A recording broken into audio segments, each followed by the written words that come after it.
Bem-vindos ao 45 Graus. Esta semana o convidado é Bernardo Pires de Lima, que é investigador na área das relações internacionais e é colunista e comentador em vários órgãos de comunicação social. Tem publicado vários livros sobre uma série de temas, da política externa portuguesa, aos Estados Unidos, ao Médio Oriente e, claro, sobre a Europa.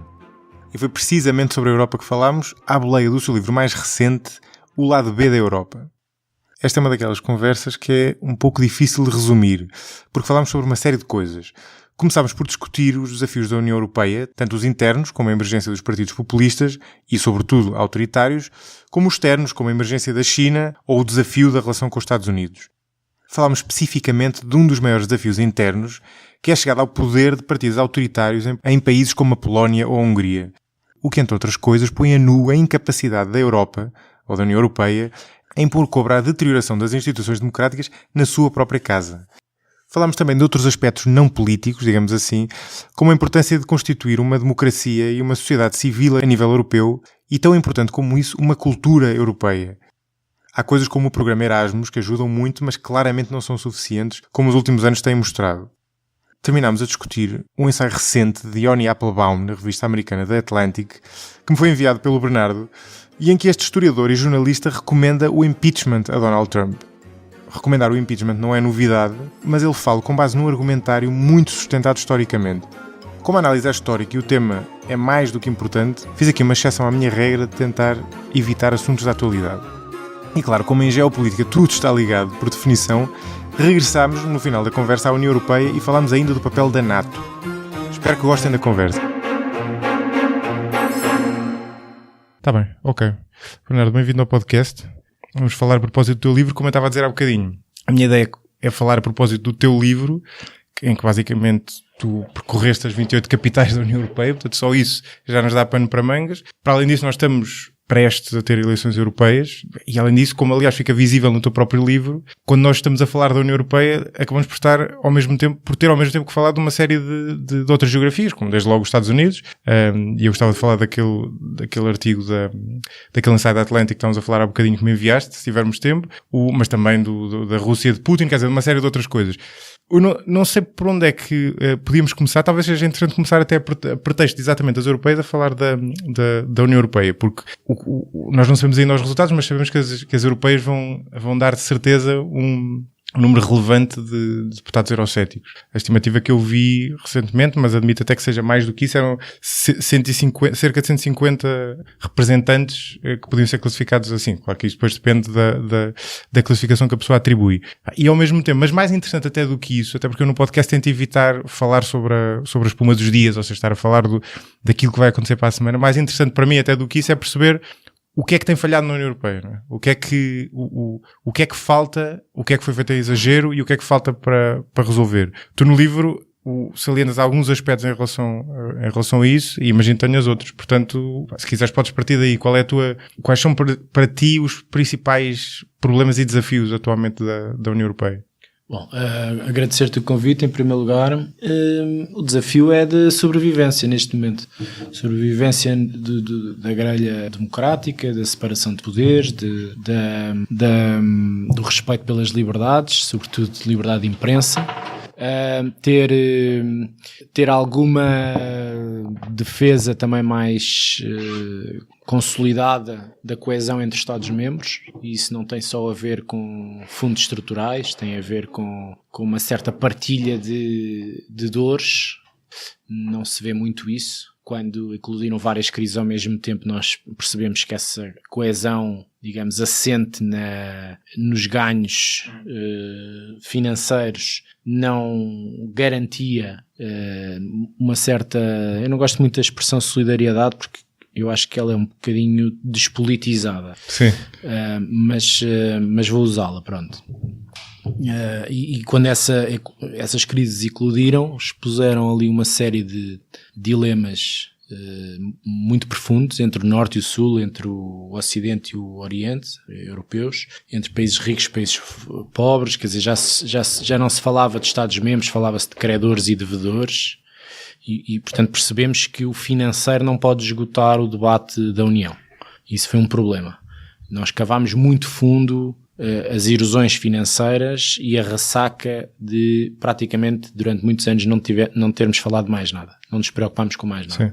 E havia muito mais para além disso, havia política pura e dura e muitas referências que pareciam muito ténues, quer dizer, aquilo que nós dávamos como referências quase inquebrantáveis de 4, 5 décadas de integração europeia, com a crise financeira e com os programas de assistência e todo esse debate que existiu, percebemos que essa profundidade da integração não era assim tão profunda. Sim.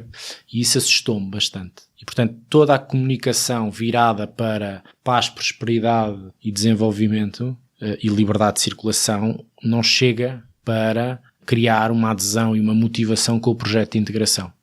Sobretudo porque as novas gerações não podem perceber a paz e o valor da paz porque não perceberam a guerra. Sim. Não viveram.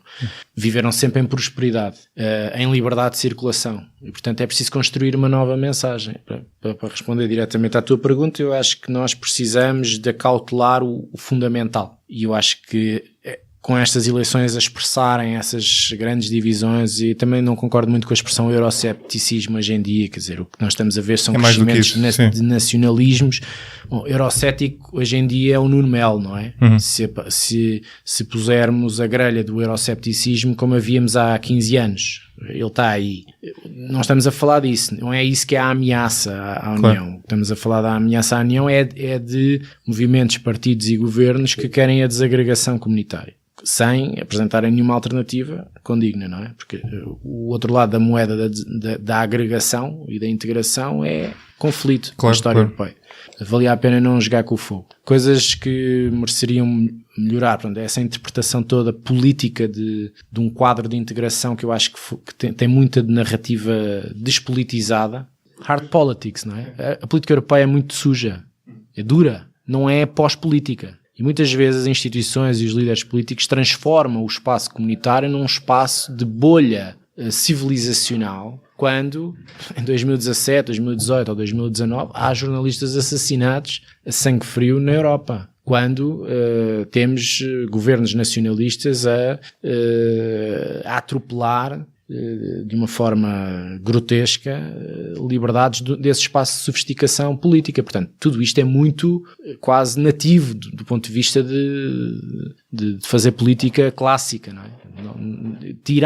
Sugar a política europeia é pôr-nos todos num espaço de uma certa alienação que depois, quando confrontados com crises, não vemos que o regresso da política para solucionar essas crises esteja à altura. Portanto, convinha politizar a Europa. Sim.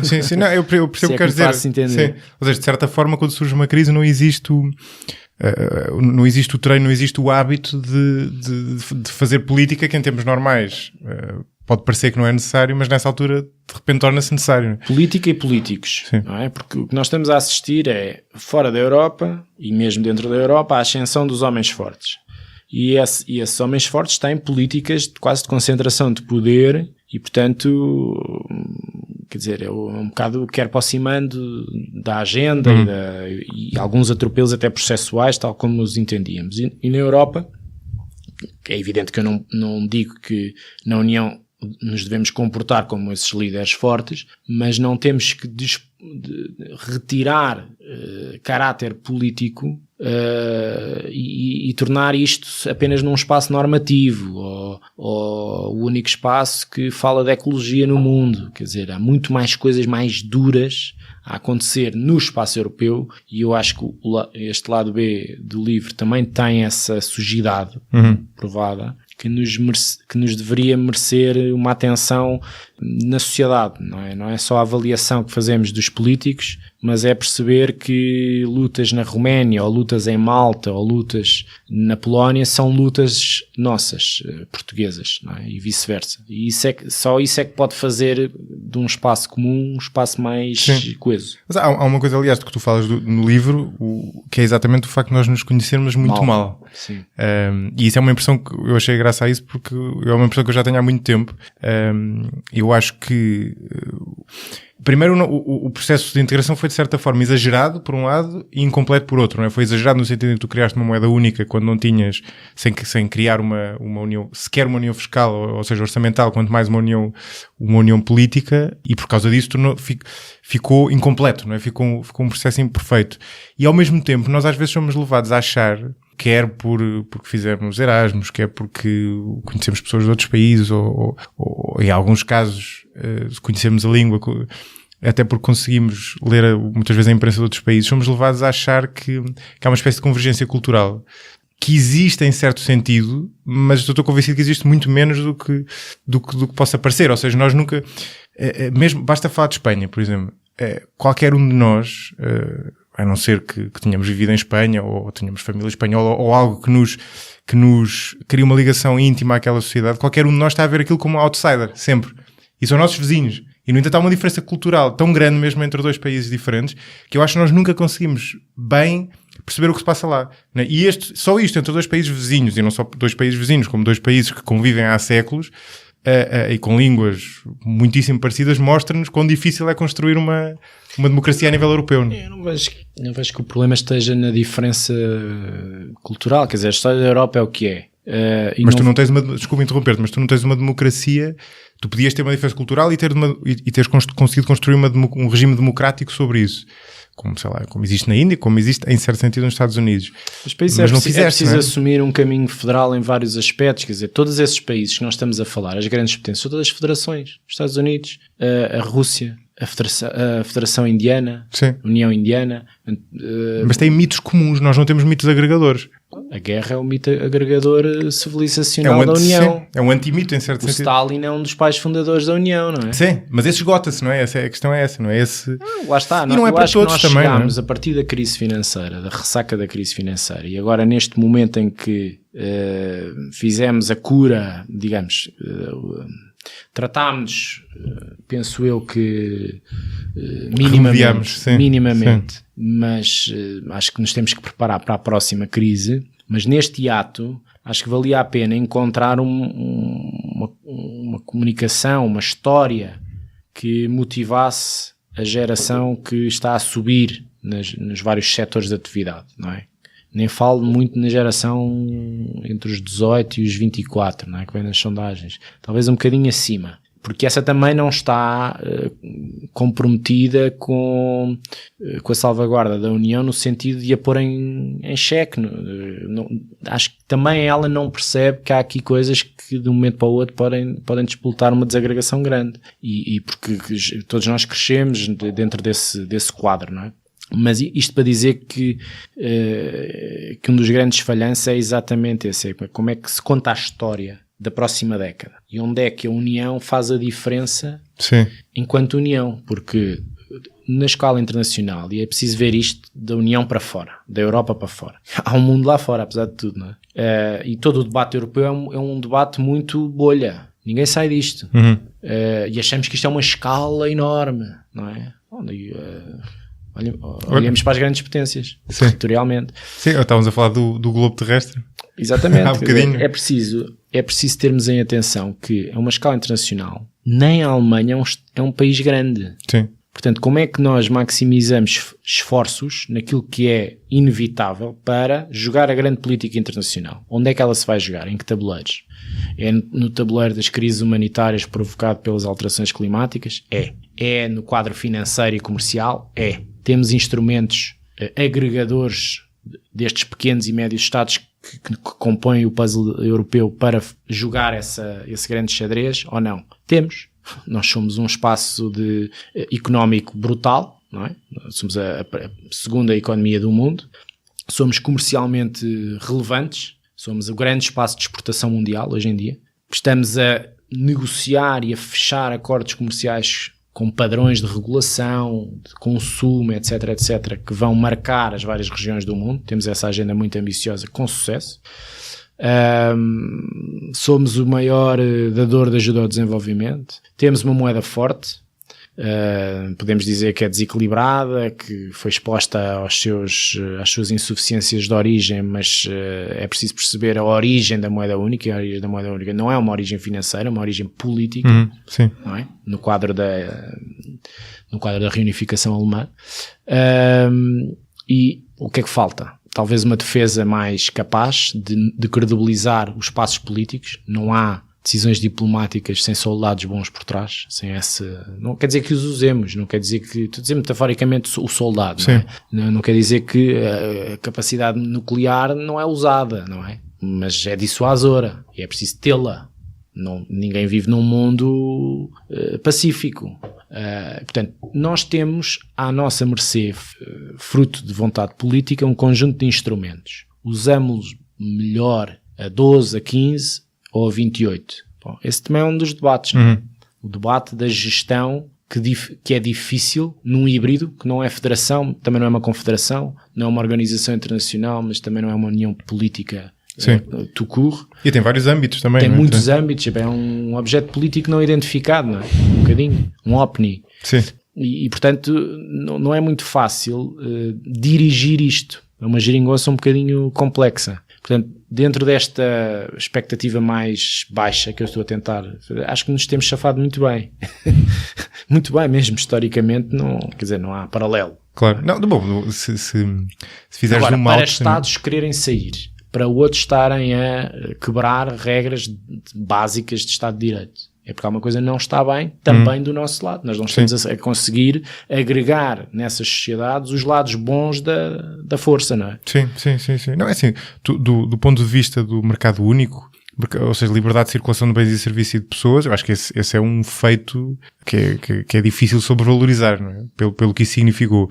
A ausência de guerra, se calhar é o maior feito de todos, não é? Ou seja, nós temos um enviesamento cognitivo que nos torna difícil notar o que não existe, não é? Mas nós temos sempre umas avaliações muito... Eu não sou economista, portanto não vou por questões de, digamos, científicas em redor dos números, mas do ponto de vista da interpretação política, olhar para as economias mundiais através do produto bruto não reflete os problemas internos, porque aquilo que devia estar a ser comparado é o PIB per capita. É isso que expõe a diluição ou o aumento das desigualdades. Sim. Não há espaço no mundo com um PIB per capita tão sofisticado como o nosso. Apesar das desigualdades que existem em muitas sociedades, é incomensuravelmente maior do que o chinês. Quer dizer, quem é que olha para o ponto de vista chinês, não do ponto de vista da sua performance económica e imparável e, quer dizer, avassaladora nos últimos 15, 20 anos ou 30,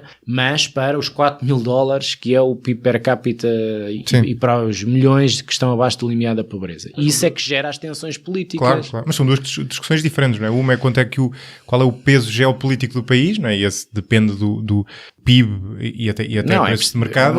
Isso não é necessariamente esse raciocínio não é necessariamente um causa e efeito, não é? Porque não depende só, não é? Olha a Rússia, por exemplo, não é? Mas a Rússia tem um PIB global igual ao espanhol. Sim, tem um PIB baixíssimo comparativamente com o peso geopolítico o maior país que tem do mundo. Sim.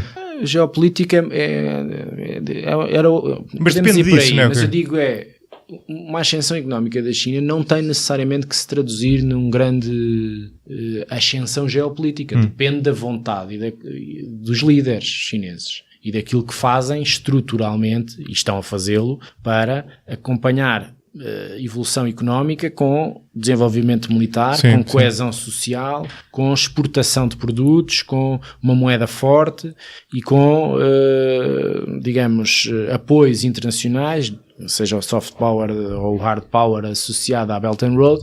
Isso sim é um programa geopolítico. Sim. Para chegar lá não foi apenas e só necessário crescer economicamente. É uma condição necessária, mas não é suficiente. Eu vejo o caso do Japão, por exemplo, é preciso vontade, é preciso uma visão estratégica do posicionamento chinês. E eles têm. E eu acho que eles neste momento são, de uma forma brilhante, a única grande potência. Não ponho aqui a União, porque a União não é um Estado, não é? A única grande potência com uma grande estratégia internacional para os próximos 15, 20, 30 anos. Os Estados Unidos não têm, a Índia também não, é regional, o Brasil é regional, a Nigéria e a África do Sul são regionais, internacionalmente, sim, concordo. É muito interessante, é muito impactante e é um dos grandes desafios europeus também. Sim, e é um dos grandes desafios das democracias também. Das democracias, claro. Ainda ontem estava a ouvir uma coisa um podcast justamente da Atlântico por causa já não sei se era por causa da publicação desta semana, que incluía um artigo sobre a Hungria, do Orban, ou se era sobre aquele artigo da Anne Applebaum sobre como? Sobre as democracias? Sim, sobre a Polónia, que ela falava no fundo, da deterioração da democracia na Polónia. Sim. E era engraçado porque eles a certa altura comentavam exatamente isso, que há parte da falta de entusiasmo das pessoas com a democracia, que se reflete numa crítica que eu acho que já todos ouvimos, que é na lentidão dos regimes democráticos a decidir. Há uma admiração que é projetada sobre a China, que tem alguma razão de ser, mas é perigosa, sobre a China ou sobre a Índia, ou sobre a Rússia, que é dizer, olha, aqueles tipos decidem rápido e têm uma visão a longo prazo, não é? Que é verdade. E as democracias têm o problema As democracias não têm problema nenhum. Comparado com esses regimes, eu não compro esse argumentário. Mas repara que tu próprio chamaste a atenção para a estratégia da China, que é verdade. Está bem, mas a China é um regime imperial. Justamente, as democracias têm ciclos eleitorais, têm uma accountability diária. Não é comparável. Como é que é possível ter uma visão a longo prazo em democracia ou só em ditadura? Sim. Essa é que é uma grande questão, não é? Uma crítica a fazer às democracias é que vivem no curtíssimo prazo e não têm essa capacidade de estratégica de implementar aquilo que no papel muitas vezes chamam de estratégia 2020 ou 2030 ou o que seja. Mas muitas vezes somos injustos nas críticas, atenção. Porque valia a pena ver o que é que tem sido conquistado na política europeia internamente e naquilo que tem sido a sua ação externa e quer dizer, às vezes temos que, não é ser menos exigentes, é pôr a fasquia um bocadinho mais no realismo que esta união permite.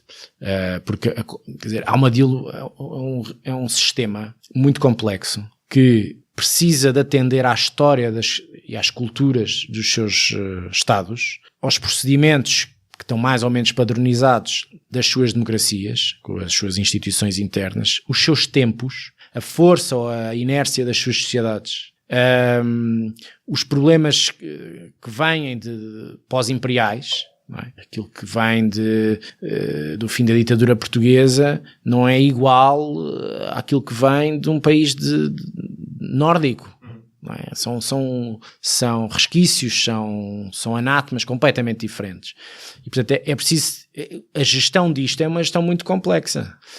E depois tem uma relação vertical com os Estados-membros. Não é? Muitas coisas são processualmente dirigidas e decididas do ponto de vista comunitário e às vezes é mais acelerado ou menos acelerado.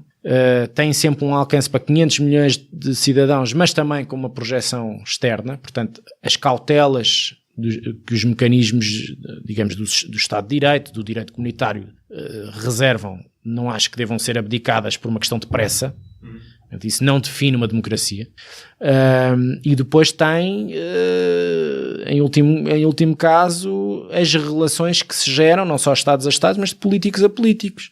E às vezes é uma questão de sorte geracional, não é? No mesmo tempo, perante os mesmos desafios, nós não termos personagens com essa clarividência, com essa autoridade, com essa legitimidade, com esse carisma, com essa inteligência no momento certo. Sim, houve momentos da história que tivemos mais, houve momentos recentes da história em que fomos um bocadinho sugados dessa qualidade. Eu não estou a dizer que isso define tudo, explica tudo, mas às vezes contribui para não direi aceleração, mas ponderação. Às vezes um silêncio evita muita coisa. E durante a crise financeira houve muita declaração completamente disparatada que incendiou qualquer boa decisão. E aí há culpas de todos os lados. Todos os lados contribuíram para isso. Sobrevivemos a essa tensão permanente? Sobrevivemos. Estamos preparados para a próxima crise? Não sei. Estamos a olhar do ponto de vista comunitário para os grandes desafios que exigem uma união presente e ativa? Acho que sim. Depois, se os Estados dão essa força e essa legitimidade às instituições para conduzir naquilo que é a sua esfera de atuação, essa capacidade, é outra questão. Eu acho que o debate das eleições europeias vai definir isso. se do Parlamento emana um Parlamento mais ou menos coeso e com autoridade, se as forças não eurocéticas, mas nacionalistas, que querem destruir a União por dentro, têm mais força e fazem mais barulho e minam mais o processo. Acho que sim. E não é preciso muitos, não é? Não é preciso muitos. Há aqui um ponto de interrogação também sobre a coesão deles, não é? São muito é um paradoxo. Sim, mas por definição serão pouco coesos, não é? São pouco coesos, são nacionalistas, são egoístas, isso nos últimos anos no Parlamento Europeu também se verificou. Muitas vezes também alinham com a extrema-esquerda, não é? É preciso ver isso. Em muitas matérias, nomeadamente pró-russas. Há ali uma espécie de sindicância de voto no Parlamento Europeu sobre essas matérias. Mas o Parlamento Europeu tem os poderes que tem. Eu diria que é talvez mais desafiante e mais interessante olhar para a composição política da Comissão Europeia e do Conselho.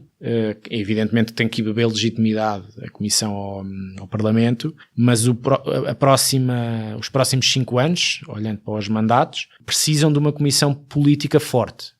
Não há muitas personalidades na Europa para ocupar a Comissão, sobretudo a Presidência, com a geração certa, com o discurso certo e com a autoridade política certa, com o carisma certo. Não é possível errar outra vez com um outro Juncker. Isso é um tiro. Não estou a fazer uma avaliação, estou a fazer o sinal que é dado para fora. Quando vejo os homens fortes no mundo, o Trump, o Jinping, o Bolsonaro, o Modi, o Putin, não posso ver em Bruxelas outro Juncker. Acho que isso são 5 anos perdidos. Sim, e outra coisa por cima disso é que não há só o Presidente da Comissão, mas há o Presidente do Conselho também. O Presidente do Conselho é outra... é outro fator que é outro ângulo que também precisa... depois coabitar duas grandes personalidades, não é? De nacionalidades diferentes, mais o Presidente do BCE, mais a política nacional, que são os primeiros ministros, depois como é que eles garantem a sua influência nos debates do Conselho, isso numa fragmentação política e partidária é mais difícil de gerir, mas nós temos que nos habituar. Acho que este é que é o fator que nos diferencia em termos europeus e nacionais da era anterior, não é? Dos últimos 40, 50 anos, que é um sistema mais ou menos arrumado entre duas famílias, 2 grandes partidos que se vão alternando, etc. Nós agora temos negociação permanente. Isso não é necessariamente mau, porque nos obriga a integrar a pluralidade dos países em agendas, espero eu, que de reforma que acolham esse mínimo denominador comum. E exige muito mais arte política e muito menos funcionários políticos. E, portanto, eu olho para este lado da moeda com um lado de esperança, quer dizer, é a própria era que obriga a que os bons políticos ascendam. O próprio sistema de negociação, de capacidade de ver o nacional e o internacional constante neste fluxo, não é? De impactos diretos e indiretos, isto é que vai ditar o perfil do político. Quem tiver isto sabe responder aos desafios que estão aí. Quem não souber, fecha-se, mirra, não, quer dizer, está a vender gado por lebre. Não, é assim, eu concordo com o que tu dizes em relação ao lado, primeiro a importância do lado humano e por trás disso em relação à contingência de tudo isto, não é? Quer dizer, como em todos os processos históricos é difícil tu estabeleceres uma relação de causa e efeito, não é? Muitas vezes as pessoas fazem a diferença. Mas neste caso, apesar de tudo, eu acho que existem coisas para lá das pessoas, ou seja, mesmo que tu tivesse um bom presidente da comissão, porque tenho alguma curiosidade em saber quem é que vias para esse cargo, mas mesmo que tenhas um bom presidente, há coisas que são incontornáveis, como o facto da Comissão Europeia, ou até o Conselho, para não falar desse lado bicéfalo, está muito longe das pessoas, não é? Aquela coisa do que o Dani Rodrik fala, da perda de... Tu perdeste soberania sem ter ganho, sem teres conseguido ganhar democraticidade, não é? Quer dizer, para a maior parte das pessoas, as eleições europeias são uma coisa, que ainda por cima é uma eleição indireta, não é? Do Presidente da Comissão, mas as eleições europeias são uma coisa que está lá longe, ou seja, mesmo com uma personagem...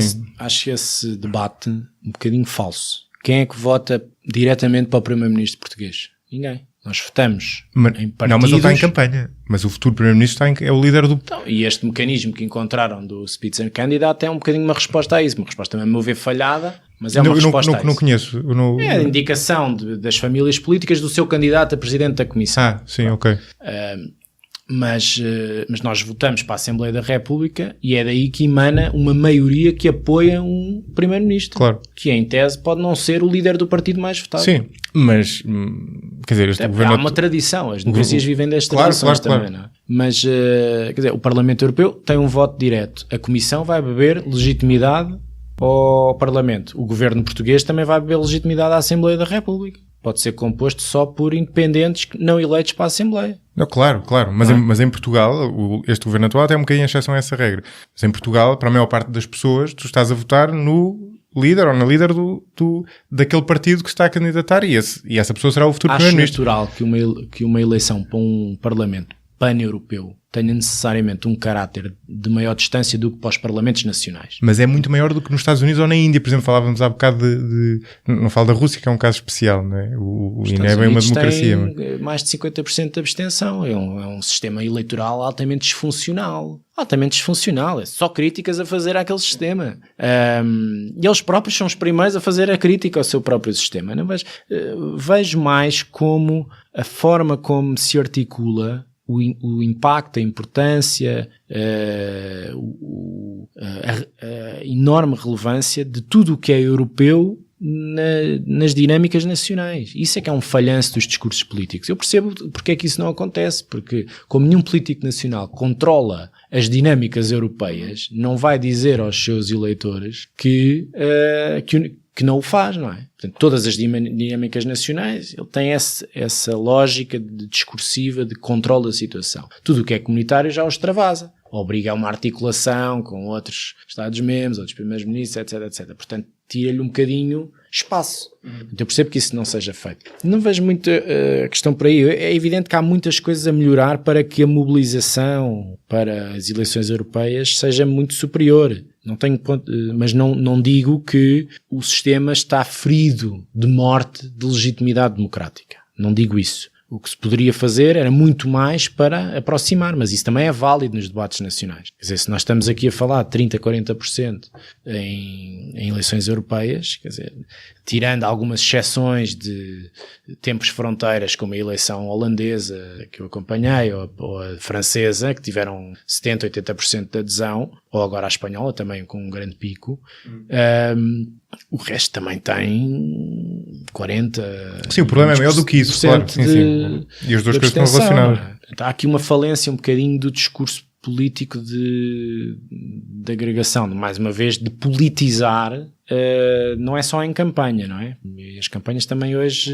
acho que também têm uns lados de total falta de inovação, quer dizer, quem é que a campanha portuguesa para o Parlamento Europeu, quer dizer, podia ser tirada de 80 e qualquer coisa, não é? Não traz nada. Isso também não é um bom mecanismo de motivação eleitoral. Há outra questão que me parece interessante, que é as grandes taxas de abstenção para as eleições europeias são dos países do grande alargamento a leste, não é? Do alargamento de 2004. E isso é um bocadinho paradoxal, não é? Aqueles que entraram mais recentemente não são capazes, aliás, são aqueles que estão alguns deles, numa certa deriva nacional, não é? De soberanista e nacionalista, etc.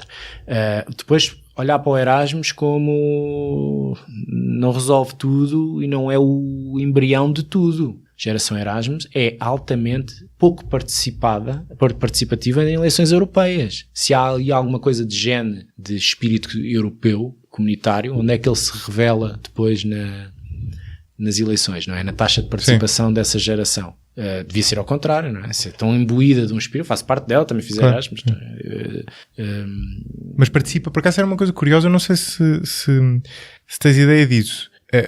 Porque as gerações mais novas participam menos transversalmente em todas as eleições. Em termos comparativos, participam menos ainda no... Depende de país para país. Não, sim, eu falo de Portugal. Em França, por exemplo, grande parte dos apoiantes da Frente Nacional até ao contrário do que acontece noutros países, eram pessoas mais novas. Também teve muito. Mas sim, há os partidos verdes, os partidos liberais e a extrema-direita têm conseguido uma transformação da sua agenda galvanizadora de uma faixa etária mais nova. E, portanto, não é um fatalismo perder a geração mais nova para o nacionalismo. Sim. Há muitos dados que apontam... Não, claro que não é isso que eu estava a dizer. O problema é os partidos grandes, tradicionais, não conseguirem essa entrada nesse eleitorado, não é? Porque eu acho que há agendas completamente que não encaixam.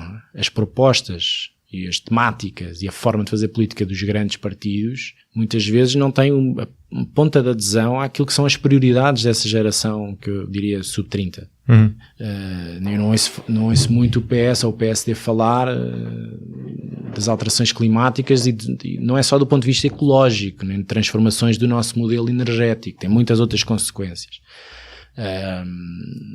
Por exemplo, eu li agora um estudo sobre quais eram verdadeiramente o top 3 de preocupações da geração 18-30 na Europa, um estudo feito pelo Carnegie, e era o planeta, alterações climáticas, depois tecnologia, todo este mercado global disruptivo, e como é que nós adaptávamos as nossas profissões, atividades, etc, etc. É isso. E o terceiro é qualidade de vida, que tem a ver com quer dizer, segurança social, modelo social, pensões, mas também com a forma como se conjuga a vida, o trabalho com a vida pessoal. Isso é uma das características que importa a esta geração. Aí está a agenda, estes 3 tópicos, aí está a agenda dos partidos grandes, ou há partidos com 10, 12, 13% que estão a dar resposta a isto. É muito interessante ver, por exemplo, os verdes alemães e os verdes holandeses a crescer com esta agenda. Mais a imigração, com muita flexibilidade também nesse campo. Sim. Temos o PAN em Portugal, que será não sei quão próximo estará desse modelo. Não está. Não? Não. Não, porque é pouco articulado nas várias políticas públicas. Estes partidos são partidos que aqui seriam, eu diria, aqui não, mas quer dizer, têm políticas para impostos, têm líderes carismáticos, não é? Tem uma agenda, tem mediatismo, tem um voto urbano sofisticado. Tem uma visão completa. Tem uma visão completa. Tem muitas eleições já no histórico, não é? Portanto, tem, apesar de tudo, tendo quadros novos. Sim, os verdes alemães têm um papel... Os verdes alemães, sim, mas também há uma transformação nos verdes alemães, não é? Não é aquele partido pacifista dos anos 70, não é? Anti-guerra, tem um discurso mais sofisticado do que isso. Os holandeses, não é? No pico da imigração, não é? Quando o debate estava em ponto repousado, em que era impossível vingar com uma agenda flexível, eles têm um líder com 31 anos que é filho de marroquinos, não é? E foram o grande vencedor no sentido do crescimento nas eleições holandesas. Portanto, eu acho que há casos, não vejo tudo isto de um ponto de vista muito fatalista. O que eu vejo é transformações grandes no mercado eleitoral, nas agendas, nas percepções e nas expectativas de vários segmentos da sociedade, gerações, etc. Porque nós estamos exatamente a passar transversalmente na Europa e fora dela por uma grande mudança tectónica, não é? Modelos de trabalho, laborais, sindicais, comunicacionais, das economias, quer dizer, hoje falamos da China como há uns anos falávamos do Ribatejo, não é? A proximidade já é esta. Isso é bom. Depois é preciso desmontar como é que essa proximidade nos chega, quais são os motivos. Vejo um debate um bocadinho aqui, nesse campo, um bocadinho acrítico, não é? É preciso mais massa crítica, não é? Mais debate aceso. Sim. Tu, aliás, até é um bom pretexto para fazer um ponto para a questão dos países de leste que estavas a falar há bocadinho, porque são, se calhar, quer dizer, nós podíamos pegar podíamos começar a falar sobre partidos nacionalistas em vários sítios, ou entre o eurocético e o nacionalista, não é? Nessa espécie de contínuo entre uma coisa e outra. Mas provavelmente os casos mais gritantes são os casos mais de leste, ou seja, sobretudo da Hungria e da Polónia, não é? E hoje, e curiosamente, estamos a falar num dia em que o Viktor Orban foi recebido pelo Trump nos Estados Unidos em plenas eleições europeias, ainda por cima, não é? E é engraçado porque eu no outro dia estava a ouvir uma aula na LSE, na London School of Economics, de uma antiga deputada do Parlamento húngaro e que tinha feito parte dos fundadores originais como é que se chama? Do Fidesz, não é? Do partido de que o Orban faz, mas na sua versão mais liberal inicial, não é? E ela contava, embora obviamente tivesse uma visão própria, mas ela contava Não queria pôr nenhum estigma nos países de leste, porque há partidos de extrema-direita tão mais perigosos na Escandinávia ou na Europa do Sul. Não, aqui a diferença destes dois casos é o facto de estarem no poder, não é? Nós não podemos estigmatizar, e apesar disso há partidos mais à extrema-direita ainda com capacidade na Hungria, não é? Sim. Mas pronto. Mas sim. Quer dizer, percebo a tua preocupação, mas não há aqui estigma nenhum sobre os países de leste. É só uma questão geográfica. Parece que só no leste é que há isto, não é? Sim. Aqui também há cá. Não, temos Itália, por exemplo. Itália, Espanha, não é? A Espanha não está no governo, não é? Finlândia. Mas a Itália, Itália já não é bem assim, não é? Sim. Mas a atmosfera de uma certa narrativa revisionista em Espanha, quer dizer, teve uma grande ascensão repentina. Até porque Espanha tem a Catalunha, não é? Que ainda por cima veio acicatar essa visão, não é? Sim, foi um dos elementos, claro. Mas uma das bases para que eu diga que nos conhecemos mal tem a ver um bocadinho com essa forma regional com que nós catalogamos a Europa, não é? Os bálticos, os de leste, os do sul, a Escandinávia, eu vejo muito mais heterogeneidade do que a homogeneidade mesmo dentro destas regiões, e acho que uma das questões que se me levantou durante as viagens foi exatamente como é que eles se distinguiam uns dos outros, para assumir um bocadinho uma especificidade, para maximizarem uma atuação em Bruxelas, ou com os Estados Unidos, ou com a Rússia, ou com a China, para não serem... Há questões táticas e muito pragmáticas em que atuam em bloco, quando isso é exigido, mas nem sempre é assim. Portanto, nós não atuamos com a Espanha, nem com a França, nem com a Grécia, nem com a Itália, em muitas questões. Alinhamos com o Reino Unido, muitas matérias, com a Holanda, temos uma geometria variável. Esta geometria é percorrida por muitos outros Estados-membros, quase todos, e isso também complica muito a gestão europeia, não é? Porque todos eles têm históricos de atuação, depois de um momento para o outro as lideranças, aquilo fragmenta-se, depois vêm com outros posicionamentos, e tudo isto é difícil de mapear às vezes. Sim. A política europeia é muito mais complexa do que se pensa. Eu acho que essa complexidade não passa. O que nos é vendido é uma espécie de mantra simplista que vai de Lisboa a Helsínquia até Nicósia, não é? E Dublin, para fazer os 4 cantos, e põe isto tudo muito homogéneo, muito limpinho, muito, né? É muito diferente. E como se o país correspondesse ao partido que está no governo, no fundo. Né? Sim, e às tantas somos apanhados de surpresa quando se calhar não há grande surpresa, não é? Eu não estou a pedir às pessoas para acordarem e dormirem a pensar no que acontece na Roménia. Os romenos também não fazem isso connosco, não é? Mas há mínimos. Eu acho que as coisas, para terem um fio condutor, um fluxo de cumplicidade que dê coesão a um espaço político, isto não é só uma união financeira ou de regras de Estado de Direito ou de vez em 5 a 5 anos ir a eleições europeias. Precisa de mais. Tal como as sociedades internamente nos países também têm muito mais fluxos contínuos dia a dia, do ponto de vista europeu é preciso fazer mais. Por isso é que eu não gosto quando vejo a narrativa esgotada ao Erasmus. O Erasmus é um momento na nossa vida e depois disso passam-se décadas. Onde é que estão os outros programas intermédios, não é?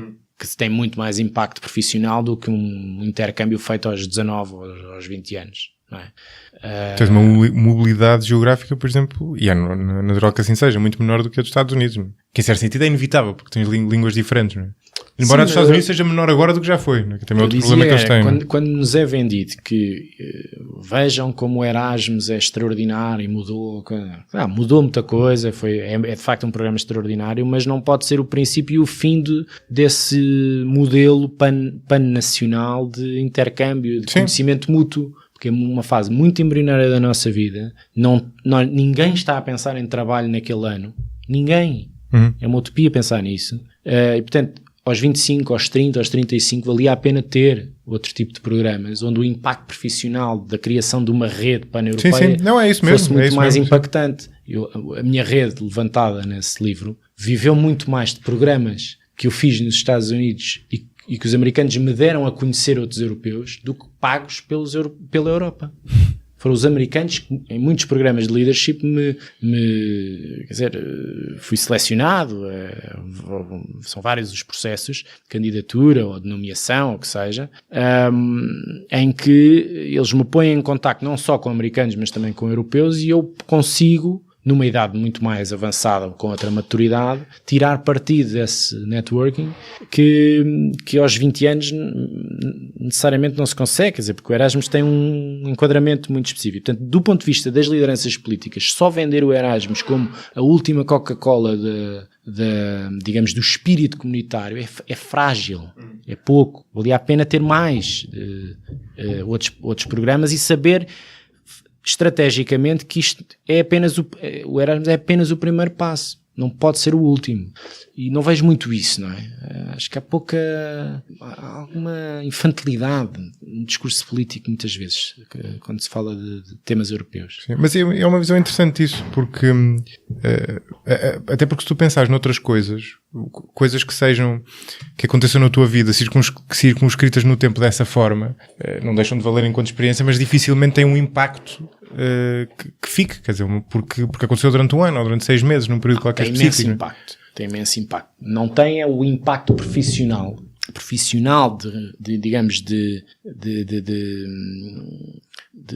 de dotar a nossa rede, e a vida hoje em dia é feita de redes. Sim.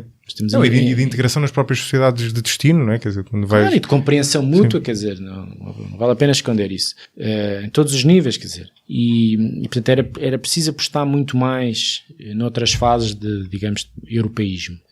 Não vejo esse debate. Isso poderia ser uma coisa motivadora, não é? Nós podermos ter, aos 30 anos, aos 35, ou até mais tarde, um refresh adaptado a essa geração, onde tirássemos partido, somos CEOs disto, somos professores daquilo, somos isto, aquilo, aquilo outro, em que isso pudesse fazer muito mais sentido, não é?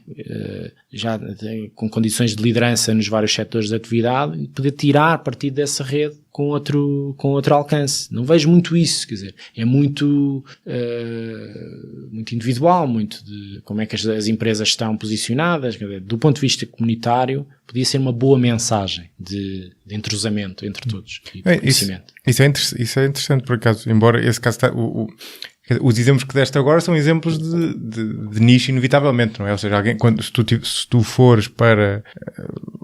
são exemplos de elite, em certo sentido, quem não é? É que chega às lideranças de todos os setores? São sempre nichos. Sim, não, claro, mas eu falava... Não é um processo massificado. Eu pensei que estivesse a falar de sociedade civil, no sentido de sedimentar a democracia, não é? São duas coisas, ambas importantes, não é? Ou seja, não é menos importante... Isto não pode estar deslaçado, e não pode ser termos uma experiência aos 20 e depois nunca mais ter uma experiência, não é desse género humano, mas bastam 3 semanas, bastam 2 dias, num bom programa onde estejamos 28 europeus à volta da mesa. Quer dizer, tudo isso é relevante noutras idades, em que percebemos as coisas de outra maneira, temos outra maturidade, tiramos partido dessas 3 semanas de outra maneira. Falta muito isso. Sim, eu concordo que falta. Sou um bocadinho mais pessimista em relação ao impacto que isso pode... Vir para a nossa... Não, tu estás a dizer que a minha vida foi feita dessas redes, até hoje, sempre. Não há maior impacto que esses programas. Mudam uma pessoa, abrem um leque de oportunidades, nós percebemos a forma de pensar do outro, vimos para as nossas cidades com uma mente completamente a fervilhar de novas ideias e de posicionamento, e isso, quer dizer, até em método comparativo, põe-nos como tão bons ou melhores do que qualquer outro, dá-nos mais autoconfiança até. Estavas a falar disso, eu estava a lembrar de uma coisa. Há uma limitação que eu vejo quer dizer, até pela minha própria experiência e com pessoas que conheço que trabalham noutros países europeus, que é o facto de, mesmo estando a trabalhar há vários anos numa determinada cidade, perfeitamente enraizados, e até, quer dizer, com profissões privilegiadas socioeconomicamente, aquilo que eles me transmitem é que não estão propriamente integrados na sociedade civil daquele sítio. Vocês percebem o que eu quero dizer? Sim, perfeitamente.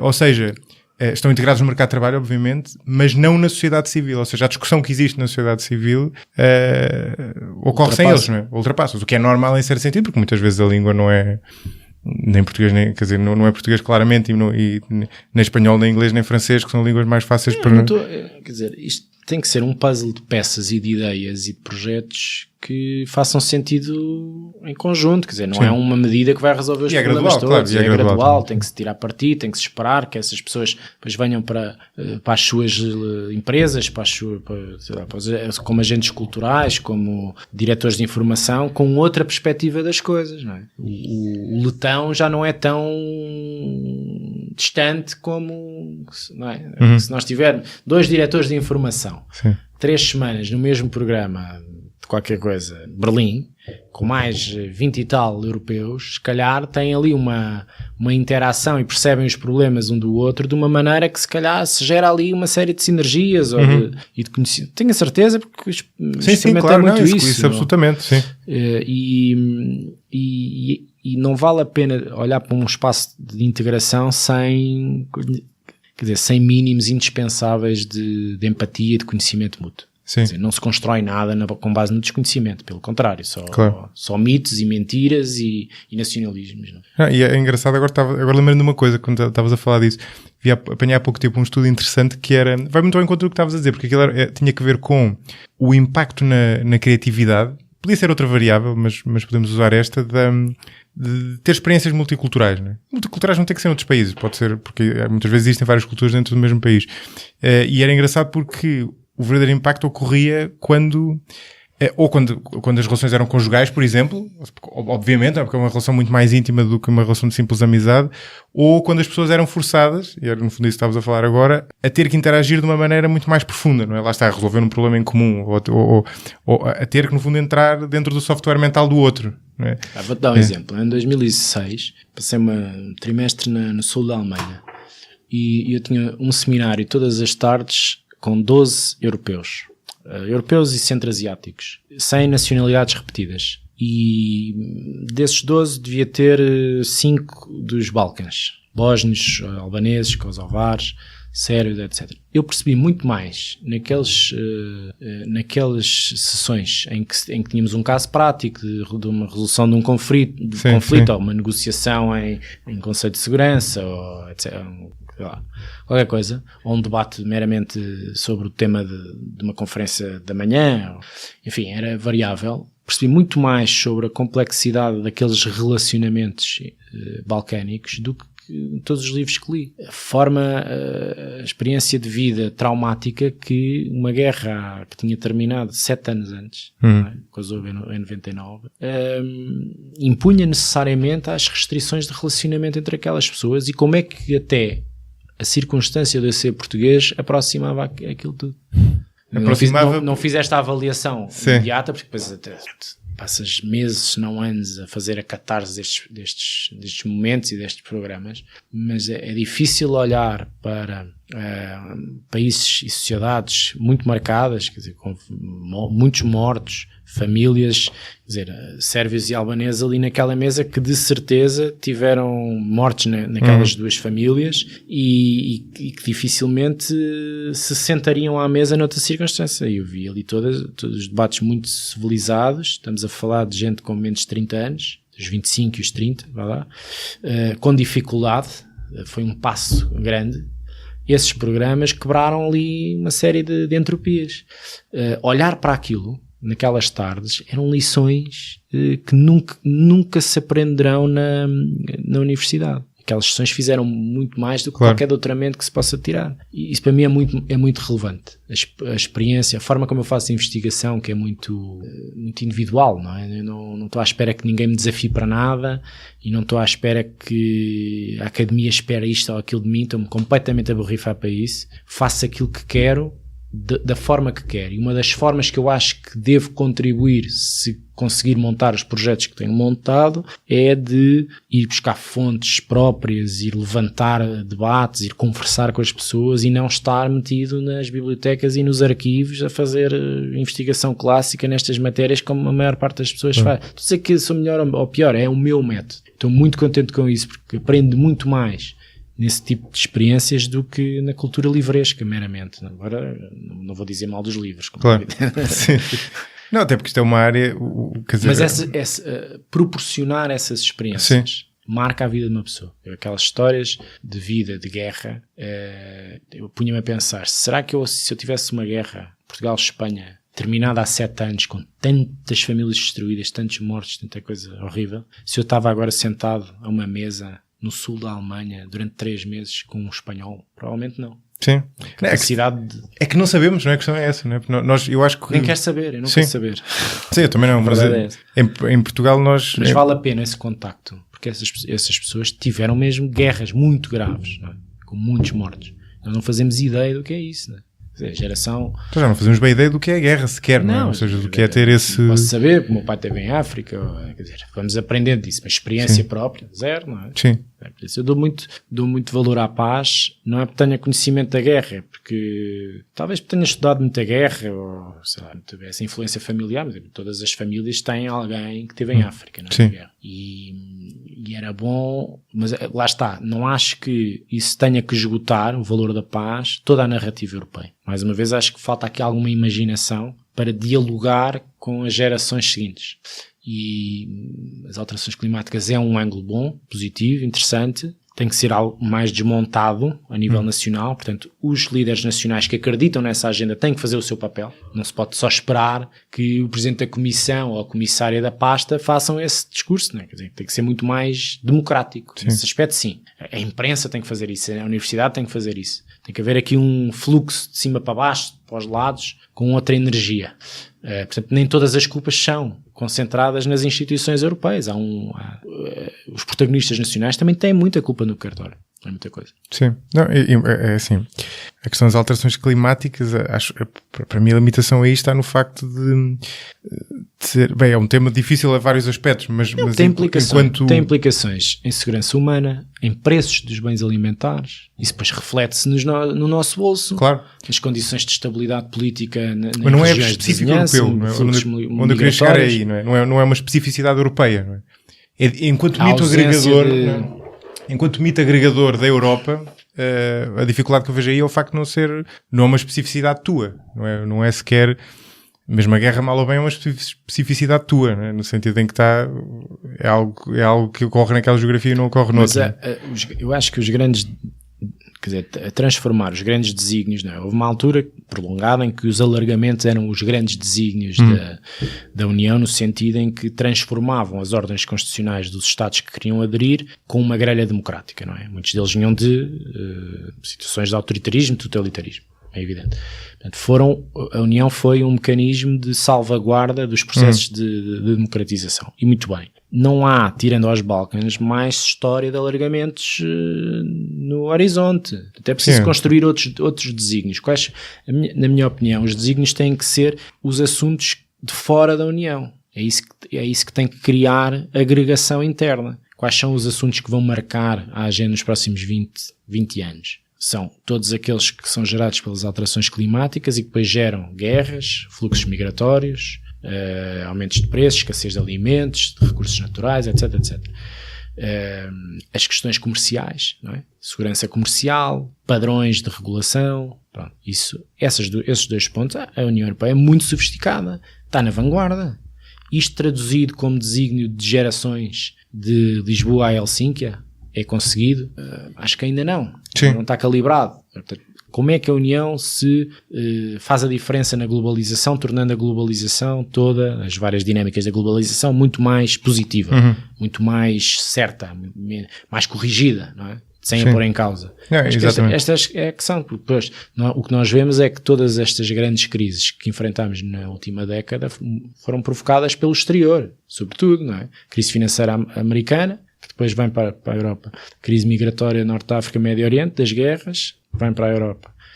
A questão russa, e depois os nossos problemas de gestão disto tudo ao mesmo tempo, não é? Aí pode-se dizer que há problemas nacionais de interligação entre governos, as instituições funcionam de uma forma um bocadinho lenta e atrás do prejuízo, mas o que é facto é que são problemas da globalização que impactam a nossa política europeia internamente e dos Estados-membros, e é isso que depois gera também falência das propostas dos partidos tradicionais e a entrada de rompante dos outros que vêm vender os mundos idílicos dos muros e dos arames farpados e disso tudo. Não? Portanto, isto tem que ser percebido, esta fotografia toda, e depois tem que ser desconstruído. Essa é que é a grande dificuldade do discurso político, parece-me que é essa, não é? E isso em qualquer era, é como é que se tenta simplificar tantas coisas tão complexas como a política contemporânea, não é?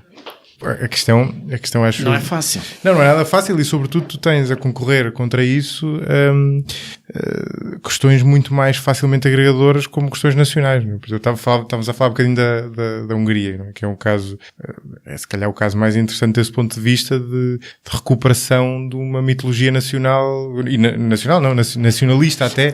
A Hungria, tal como a Polónia, mas um bocadinho diferente, tem uma reminiscência histórica de uma identidade cercada, não é? Sim. Ninguém fala a língua deles. Exatamente.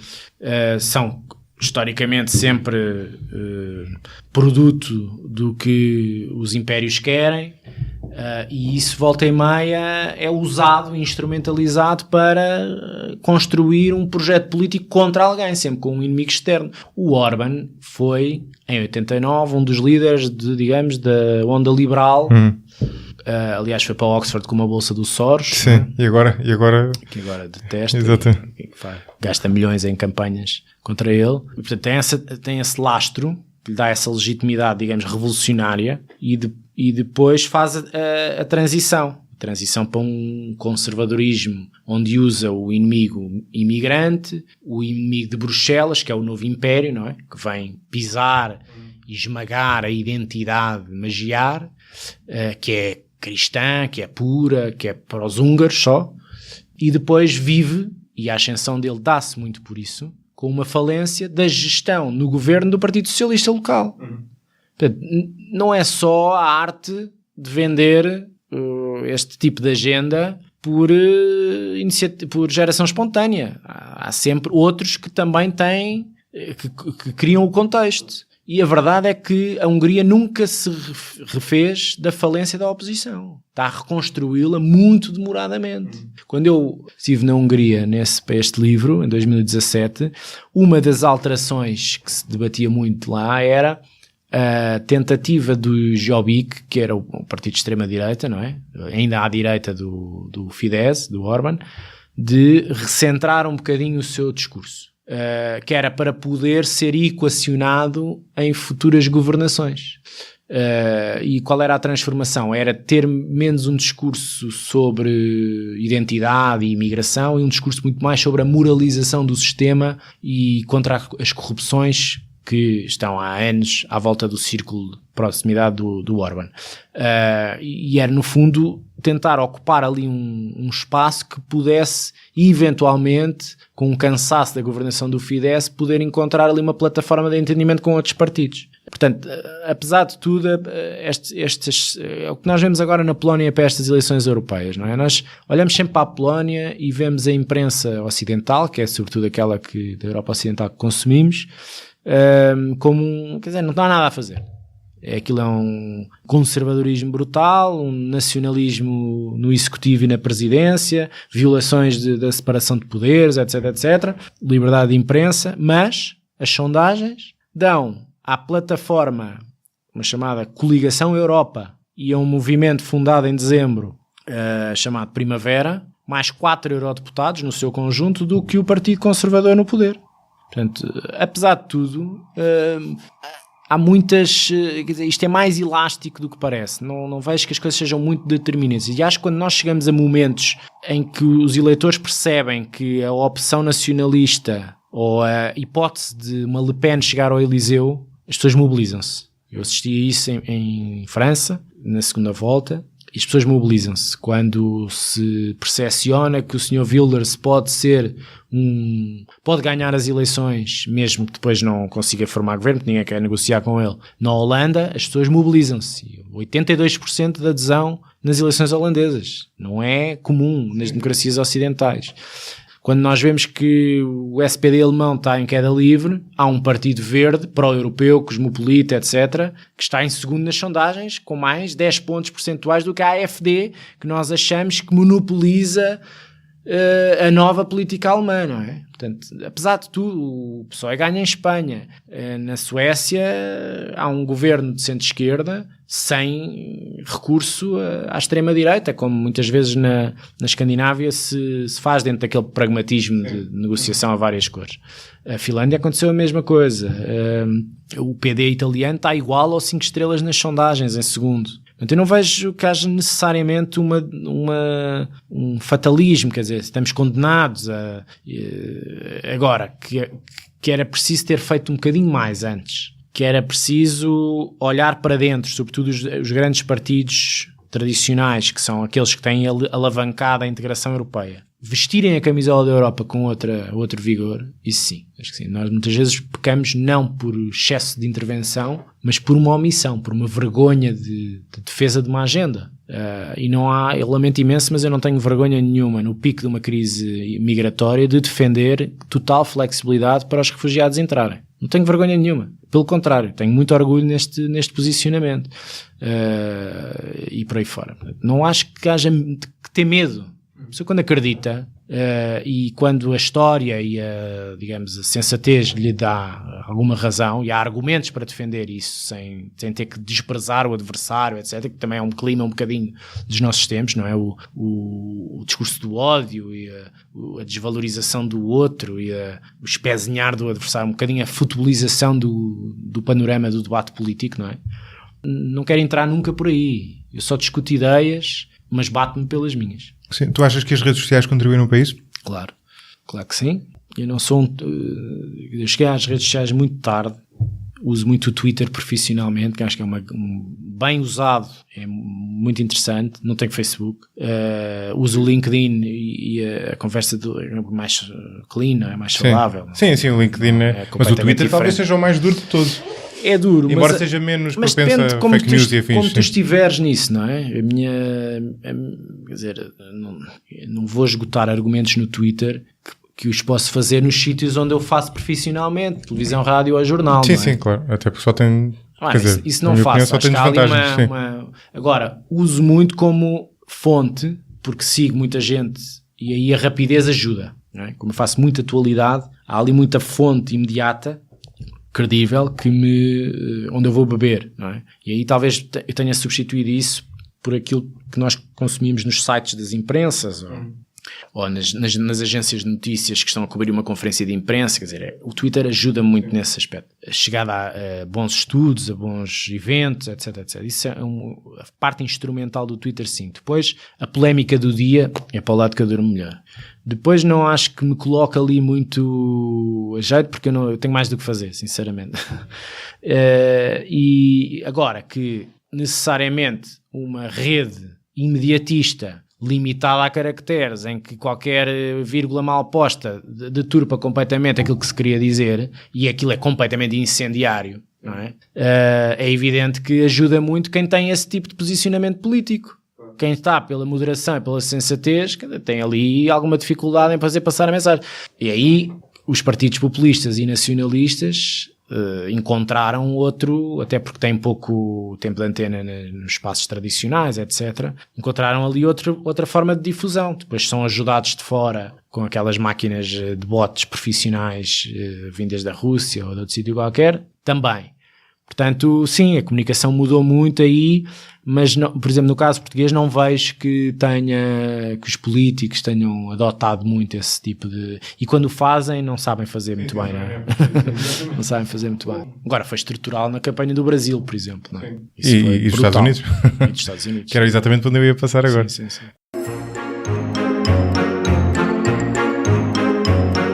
Olá!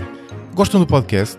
Se quiserem contribuir para a continuidade deste projeto e juntarem-se assim à comunidade de mecenas do 45 graus, podem apoiá-lo através do Patreon desde 2€ por mês. Visitem o site em www.patreon.com, escreve-se patreon/45 graus por extenso, e vejam os benefícios associados a cada modalidade de contribuição.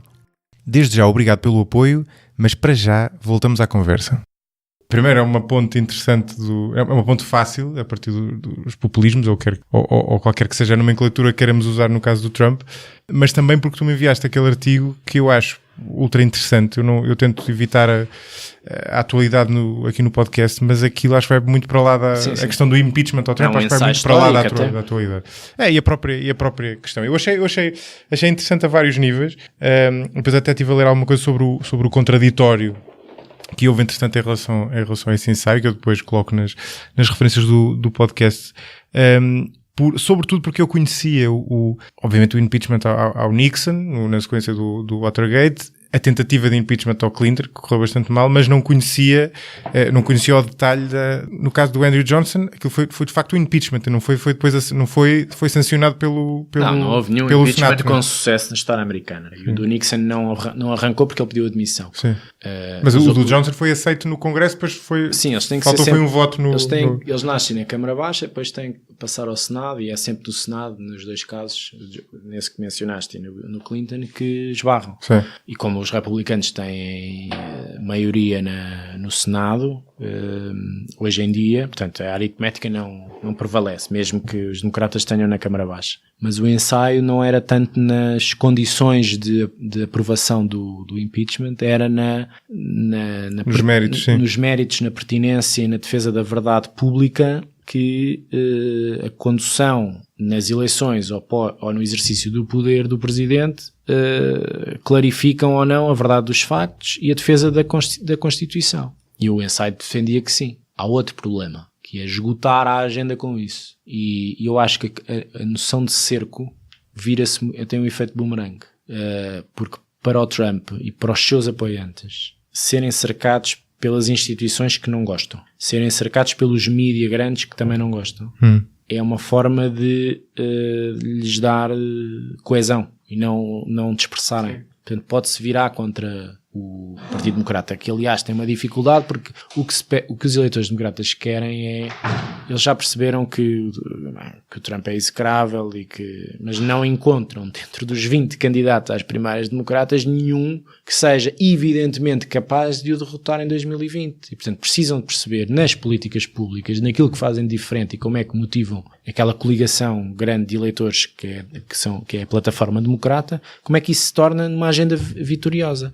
E enredar o partido numa lógica de investigação de Congresso, de audições públicas diárias, fastidiosas durante 1 ano e meio, pode ser um tiro fatal na agenda democrata. E eu acho que isto tem muita validade. É preciso aqui alguma inteligência. O partido está um bocado dividido sobre isto. Sim. Há ali figuras que gostariam de lançar já as coisas a seguir ao relatório Mueller, e há outros que têm uma visão um bocadinho para fora e que acham que isso não vai beneficiar em nada. E muitas vezes quem quer fazê-lo são mais os extremos, não é? Ou seja, quem está mais a favor do impeachment é quem tende a estar numa posição mais radical. Não sei se pode distinguir as coisas entre quem está digamos na franja mais à esquerda do Partido Democrata é pós-impeachment, e quem está ao centro. Não há uma relação entre as duas coisas? Não vejo isto, porque já vi portas abertas de pessoas que estão à frente de comitês da Câmara Baixa, e portanto estão muito institucionalizadas e são pessoas, digamos, mais de centro do partido, a quererem encetar esse processo. E, por exemplo, a Ocasio-Cortez, quer dizer, independentemente de haver ou não o relatório Mueller, tenho a certeza que ela iria sempre achar que isso poderia ser vantajoso. Exato, sim, não era por aí que eu estava a ir. Não é tanto vantajoso, mas necessário. Sim. Não é? Mas eu sabes que é curioso, eu em relação ao artigo, o que eu achei interessante no artigo foi exatamente fazer-se o caso contrário, porque as desvantagens do impeachment, eu acho que sobretudo até para nós é um bocadinho mais fácil ver isso, porque estamos a ver a coisa de fora, pelo menos para mim são relativamente evidentes, isso que estavas a falar, não é? Quer dizer, tu corres um risco grande de debate com um assunto que sabe que não vai resultar. Estás a pôr o Partido Democrata como estando a fazer isso apenas por motivos táticos, estás a alienar ainda mais as pessoas que votaram no Trump, que é um perigo gigante. E havia um ensaio, não era bem um ensaio, era mais um artigo da Slate, salvo erro, em resposta a isso, que chamava a atenção justamente para isso, que é que tu estás a dar àquelas pessoas um pretexto, mais um argumento para acharem que foram tramadas pelo sistema. Ainda assim, eu achava os argumentos que eram invocados no ensaio, houve alguns que me surpreenderam. E a questão, por exemplo, acho que talvez haja pelo menos 2 que me chamaram a atenção. Por um lado, tu ao fazeres isto, consegues trazer para cima da mesa a questão do impeachment do Trump, numa base objetiva, ou pelo menos mais objetiva, acho que absolutamente objetivo será relativamente impossível, mas numa base muito mais sustentada em provas, o que permite que venhas possivelmente a encontrar mais provas do que aquelas que tens hoje em dia e consigas fazer uma destrinça entre aquilo que é quase fake news do outro lado e aquilo que são de facto factos e coisas que aconteceram. E depois ao mesmo tempo, esse eu achei um ponto de vista interessante, embora não ponha completamente de parte o outro, porque o Trump talvez não seja a única pessoa que possa capitalizar esse descontentamento. Se tu fizesses isso, estarias a dificultar muito as perspectivas políticas do Trump de futuro. Ou seja, ele dava o exemplo do Johnson exatamente nesse sentido, não é? Quer dizer, o impeachment até podia não ter sucesso, mas dificilmente alguém que passasse por um processo daquele que ficassem tão claras algumas falhas evidentes, não é? Desde logo as misdemeanors, não é? Que é um termo um bocadinho estranho, seria difícil que ele depois tivesse uma carreira política depois daquilo. Eu achei interessante este ponto de vista. Obviamente que tinha curiosidade em saber o que é que achas em relação a isso. O que é que o processo de impeachment beliscou o Bill Clinton? Há muitos setores da sociedade americana e internacional que nunca lhe perdoaram as mentiras ao Congresso, ou aquele comportamento. Mas a popularidade do Sr. Clinton na hierarquia de todos os presidentes americanos é brutal. Sim, mas o Al Gore dizia isso, embora também se calhar lhe conviesse dizer isso, mas ele dizia que tinha sido o impeachment que lhe tinha tramado a eleição. Há uma lição tirada desse tempo, que é: os republicanos, com o Newt Gingrich, ganharam as midterms de 94 e fizeram uma campanha negra a partir daí à administração, quase monocromática, e isso não resultou numa vitória republicana em 96, pelo contrário, o Bill Clinton foi reeleito. Portanto, muitas vezes, quer dizer, para já não há a segmentação de eleitorado nos Estados Unidos está em completa transformação, não é? Nós erramos, quase todo o mundo errou em 2016, exatamente porque estávamos com padrões muito segmentados de comportamento eleitoral, dos afro, dos latinos, etc. Bom, há vários latinos, há vários afro, não é? O afro que vota no Obama não vai necessariamente votar na Hillary. Muito dele votou no Trump, não é? É muito mais complexo também. E portanto, comportamentos políticos em ano de campanha, de pré-campanha, 2019 é um ano de afirmação dos candidatos às primárias democratas e de ver as condições de reeleição do Donald Trump e saber quem é que é a figura do lado democrata que melhor pode ganhar ao Trump em 2020. Qual é o ticket, não é? E qual é que é o tema? É a moralização, é o regresso a um passado recente, é expor através de um processo fastidioso e que abafa todas as outras questões um processo de impeachment no Congresso. Essa indefinição, quase 4 anos depois da ressaca da derrota de 2016, ainda não está definida. O Partido Democrata é um dos grandes responsáveis por uma certa deterioração também das soluções políticas nos Estados Unidos. Não tem definição, é muito heterogéneo, não tem um elemento, não trabalhou com o tempo uma figura agregadora. O partido tinha trabalhado essa figura com o Obama, não é?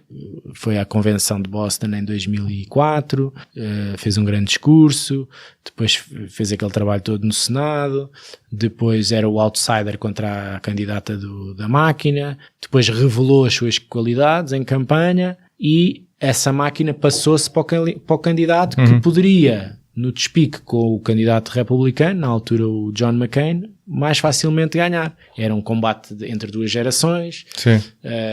Enfim, os dotes eram evidentes, as propostas sobre o Afeganistão, sobre o Iraque também evidentes, distanciavam. Estamos a falar de um contexto muito particular, não é? E essas questões é que são verdadeiramente as questões do debate. As questões dos seguros de saúde, da educação, fiscais, etc. Quem é que na plataforma que votará democrata se surpreende com o relatório Mueller? Ou que vai ficar surpreendido e vai agora sim votar democrata porque o Congresso descobriu mais qualquer patranha sobre o Sr. Trump? Ninguém. Portanto, não é um elemento novo. Pode ser um elemento de saúde do sistema, mas eles são muito pragmáticos, e em ano de campanha, pragmáticos. Sim, ele tem 90% de apoio, salvo erro, no Partido Republicano, no Trump, não é? Ele ganhou o partido nas midterms de 2018. Sim. Essa foi uma das grandes conclusões, não é? Mesmo tendo perdido a Câmara Baixa, que é um clássico, sim, isso é normal, qualquer executivo. Ele ganha o partido. Ele usa o partido em 2016 e ganha o partido em 2018. Sim. O Partido Democrata estilhaça-se, nunca sarou as feridas das primárias Obama-Clinton, e isso ficou expresso em 2016, não é? Naquela Rust Belt que dá a vitória ao Trump, o eleitorado, sobretudo afro, que deu 2 vitórias a Obama nesses estados, vota Trump ou abstém-se. Portanto, é um sinal anti-Hillary. Bases democratas não gostavam dela. E isso nunca ficou sarado. E eu acho que 20 candidatos às primárias também não é um grande sintoma de saúde. E depois, o que nós percebemos é que um candidato centrista com pedigree, digamos, testado como o Joe Biden, não tem as bases com ele. As bases sandernizaram-se nos últimos anos. E, portanto, esta federação de eleitores é a questão para $1 milhão. Que a agrega, não é? Não, sim, isso é altamente incerto. Agora, tem um impacto interno e um impacto externo extraordinário, é absoluto. Quer dizer, o caso que deste há bocado de receber o Orban na Casa Branca, não é? Sim. Ou de ir a Varsóvia como primeira visita de Estado à Europa antes de ir a Berlim ou outro sítio qualquer, diz muito do fator americano como desagregador da integração europeia. E o fator americano foi sempre determinante, desde o princípio até agora, nestas 6 décadas. Quer dizer, isto, não sei se vamos ter tempo, mas um dos fatores que aqui não falámos, que tem a ver com a integração europeia, tem a ver com a solidez da NATO como fórmula que acomoda exatamente a relação entre a França e a Alemanha, depois a relação com o Reino Unido, depois a relação com o leste, pós queda do Império Soviético, e no estado em que nós estamos, com os Balcãs, não é? Por isso é que os alargamentos da NATO precedem sempre os alargamentos da União. E a gênese tem a ver com a relação entre a Europa Ocidental e os Estados Unidos, que garante os acordos macro que depois permite o Tratado de Roma, não é? E a SECA. E, portanto, são 2 pilares desta geografia. Portanto, o elemento americano é um elemento sempre preponderante na coesão europeia. Quando o elemento americano, pela primeira vez, nestas décadas todas de integração, é um elemento para desagregar, é um elemento que celebra o Brexit, é um elemento que gosta dos nacionalistas de leste, Polónia e Hungria sobretudo, sei lá, é um presidente que recebe o Farage antes da senhora May, não é? É muito transformador, é demasiado transformador. Qualquer Estado-membro que numa situação de fronteira, de sobrevivência, de escolha entre a linha, sobretudo que tenha estado na órbita soviética, que tenha que olhar para Washington ou para Berlim ou para Paris, vai olhar para Washington primeiro. E se tiver este presidente lá, então percebe que a relação bilateral é muito mais importante do que a relação continental aqui na Europa, e que nem Paris, nem então com o Brexit a acontecer, os ingleses foram sempre um grande aliado dos alargamentos, não é? Nestas constelações todas de equilíbrios, sobretudo ali com o eixo franco-alemão, e portanto estamos aqui a assistir a movimentos completamente novos, potencialmente desagregadores, quer dizer, e um fator de desagregação em Washington ou em Londres não é de menos importância. Isto para um país como Portugal é interessante de olhar, porque nós temos pela primeira vez desde a nossa adesão os nossos aliados atlânticos num processo de saída da União e de desvalorização da NATO. É totalmente novo. Como é que nós lidamos com isto, não é? E a NATO é um caso engraçado, quer dizer, um caso curioso, porque dir-se até que a NATO estaria numa altura de recuperar a preponderância que perdeu com o fim da Guerra Fria, não é? E agora com o aumento das tensões com a Rússia, por exemplo, e para não falar até em certo sentido possivelmente com a China, dir-se-ia, não é, que poderia recuperar a preponderância. Discordo completamente que a NATO tenha perdido relevância depois da queda do muro. Pelo contrário, não teria havido reunificação alemã sem que ela se fizesse no quadro da NATO. O primeiro alargamento foi a RDA. O primeiro alargamento logo pós 89. Sim. Portanto, a NATO foi fundamental para que a implosão de um império, que tinha um jugo territorial brutal, se fizesse sem um tiro, sem um míssil lançado. É uma impossibilidade. Uma coisa daquele tamanho, aceitar uma derrota e pactuar com as negociações para criar uma grande ordem democrática e liberal que absorvesse os seus antigos países, ou países satélites, como quisermos chamar.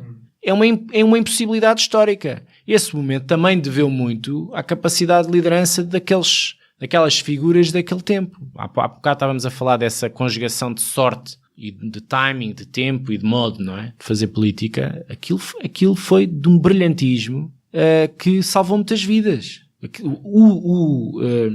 O natural seria ter havido um conflito grave, seria não ter havido uma aceitação por parte da França de que, como dizia o Mitterrand, gosta tanto da Alemanha que até prefere ter duas. Uma aceitação de que vinha aí uma Alemanha outra vez reunificada. Sim. E é perfeitamente aceitável fazer um raciocínio a posteriori de que todo o ambiente político de decisões geopolítico na Europa, na União Europeia, tem na reunificação alemã a sua gênese. Aquilo que nós estamos a atravessar, não é? E essa reunificação é uma pelo euro. O próprio euro nasce desse processo. A própria valência da NATO, quer dizer, explicar que a NATO não tem que seguir o caminho do Pacto de Varsóvia e que é absolutamente estrutural à confiança e às relações de segurança entre todos os Estados-membros, Europa Ocidental e Europa de Leste. Tudo isto foi um trabalho de diplomacia, de geração de forças armadas e de contributos das lideranças políticas absolutamente extraordinário. Podia ter dado tudo mal. Sim, na altura, quer dizer, acho que até os mais otimistas achariam que seria difícil que isso ocorresse dessa forma. Eu estudei muito esse processo de transformação da NATO do ponto de vista norte-americano, porque é toda a minha investigação de doutoramento que não cheguei a acabar. Mas é extraordinário como é que os debates, tal como este debate do artigo do impeachment, como é que as ideias e os debates nos vários departamentos, ou na comunicação social, ou nos think tanks norte-americanos, geram processos de decisão de baixo para cima. Ali percebe-se, em Washington sobretudo, percebe-se o poder das ideias e das argumentações e da influência e daquela máquina toda de argumentação contra argumentação, depois com egos, depois com lutas de poder, etc. É absolutamente extraordinário num espaço tão pequeno, não é? Washington é relativamente pequeno. Sim. E são ali 2 ou 3 praças com 2 ou 3 artérias que de facto têm uma preponderância na feitura das políticas públicas absolutamente extraordinária. Concentra muito. Eu acho que nesse aspecto estou a pensar isto pela primeira vez, talvez ajuda a haver uma máquina administrativa, digamos, federal, com essa que vá beber, e aqui há muito mais dispersão. Sim. Não é? Bruxelas tem algumas coisas interessantes desse ponto de vista dos think tanks e não sei o quê, mas está a anos-luz ainda claro, da força e do próprio financiamento, capacidade de influência, e depois dispersa muito pelo resto dos Estados-membros, não é? Portanto, nada disso é muito comparável com... Por isso é que há pouco dizia que é preciso aceitar e até tirar um bocadinho de carga de exigência neste quadro da União, porque com toda esta complexidade, acho que aquilo que conseguimis foi muito bom, foi muito positivo. Sim, não, nisso estou sempre, em relação a isso estou 100% de acordo. Um discurso destrutivo, nem de pôr em causa, nem pôr em causa no sentido de desvalorizar o que foi alcançado. Foram coisas extraordinárias. Portugal, só para não ir muito mais longe, sim. Em 30 anos o que é que o país mudou? Para melhor, não é? Há correções a fazer, inúmeras. Há erros a apontar, centenas. Há questões que precisam de ser melhoradas em muitos quadrantes, sobretudo na classe política, também. Qual é o país no mundo que não está a atravessar isso? Claro. E até do ponto de vista, primeiro, como falávamos há pouco, isto é até uma boa maneira para terminarmos. Não só o mercado único tem enormes méritos, como eu acho que é difícil contrariar uma visão, quer dizer, olhando para a Europa e olhando para os blocos com que a Europa se confronta hoje em dia no mundo, é difícil não ter uma visão senão a de que funcionamos muito melhor se tivermos uma União Europeia, ou seja, se tivermos os países unidos. Quer dizer, é muito difícil, acho eu, dizer-me o que é que achas em relação a isto, mas é muito difícil. Né? Subscrevo completamente. Agora, é preciso perceber que é preciso lutar por isto. Sim. É preciso ter as argumentações, as linhas de motivação para várias gerações de uma forma mais constante. É preciso que do lado de cá, do lado do eleitor, também haja outro compromisso, outra exigência, outro comportamento menos passivo.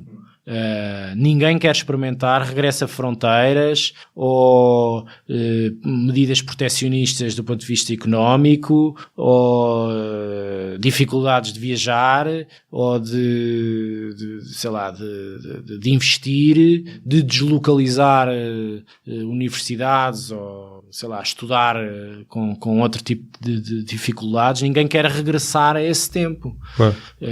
E portanto é preciso que tenhamos atenção que muitas forças anti-integração juntas expressam os termos de uma atmosfera política e social. Muitos países com esta atmosfera fazem disto um espaço irrespirável. Portanto, põem em causa tudo isso. As pessoas querem continuar a lutar por isso ou querem abdicar disso? É isto que está em causa. E desconstruir é rápido. Não é só em eleições para o Parlamento Europeu, mas são nas várias eleições nacionais. É evidente que Portugal tem propostas um bocadinho mais sui generis, chamemos assim. Há outros países que têm propostas completamente claras nestes campos. Portanto, essa lógica nacional e comunitária está sempre de braço dado. Nós temos que saber defender e atuar e valorizar e eleger aquelas propostas, aqueles programas que garantem um dos lados da barricada. Eu, da minha parte, não tenho dúvidas nenhumas. Espero que todos aqueles que têm beneficiado várias gerações deste processo de integração o saibam defender nos momentos certos. Boa, acabamos assim.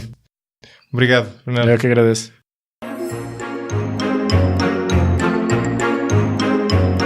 Gostaram deste episódio? Se encontram valor no 45 graus, existem várias formas de contribuir para a continuidade deste projeto. Podem avaliá-lo na aplicação que utilizam, seja ela o iTunes, Spotify, Stitcher ou outra, e podem também partilhá-lo com amigos e comentá-lo nas vossas páginas ou redes sociais. Se acharem mesmo que merece e puderem fazê-lo, podem ainda tornar-se mecenas deste podcast através do Patreon ou do PayPal.